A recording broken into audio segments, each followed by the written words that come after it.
Did you know that in the anime series Frieren, the names of the main characters all have a deeper meaning that relates to their journey? Let me explain. I'm Father Roderick, I'm a priest and I'm a geek, and I'm here to share with you the deeper layers of the stories that you love. I'm so incredibly grateful that many of you have recommended I watch this series, Frieren. It is insanely good. I've never seen an anime series as deep as this one, and every episode makes me think. This is my first video in hopefully a whole series about this anime. When some of you pitched this series to me, they said, hey, it's like Lord of the Rings.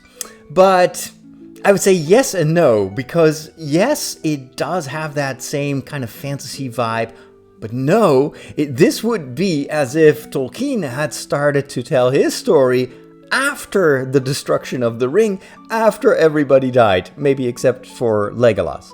And in fact, Frieren is like Legolas. She is an elf and is immortal. She cannot die. She has been around for centuries. Her fellowship consists of a human, Himmel, a dwarf, Eisen, and a priest, Heiter.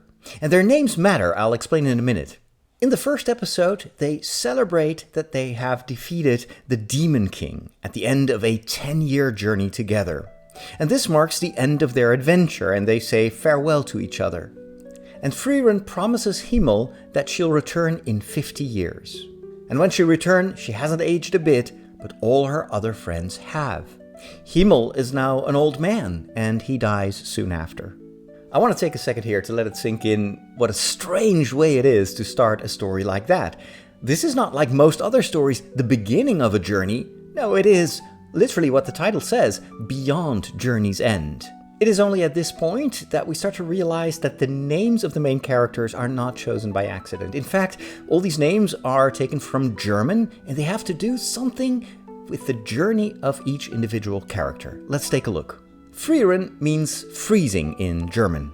And Frieren's attitude seems indeed to be somewhat cold, somewhat distant. And we start to see why. Since she lives forever, time is of little importance to her. She doesn't realize that for her friends, the time spent together was so precious precisely because their lives are finite and hers is not. Her life seems to be frozen in time, while everything else kind of melts away. Himmel means heaven, and maybe it's not by accident that this character actually looks a bit like an angel, especially in his younger years, and his whole attitude seems to be about helping people, not to get anything in return, but like angels, take care of humans out of the goodness of their soul. And it is this altruistic attitude that brings us closer to heaven, be it in this life or in the life that follows. What about Eisen? Eisen in German means iron. And the dwarf looks as hardened and unchanging as the iron of his armor.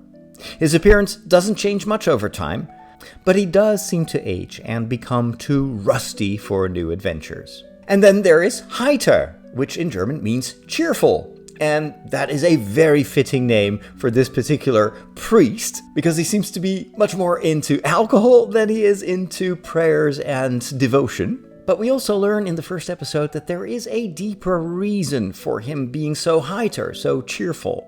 It is actually because he believes that after this journey on Earth, there is another life that awaits us. And that makes everything become relative. And no matter how hard life here on this Earth can be, there's always a brighter future that awaits us after death. And this gives him a very hopeful perspective on our existence.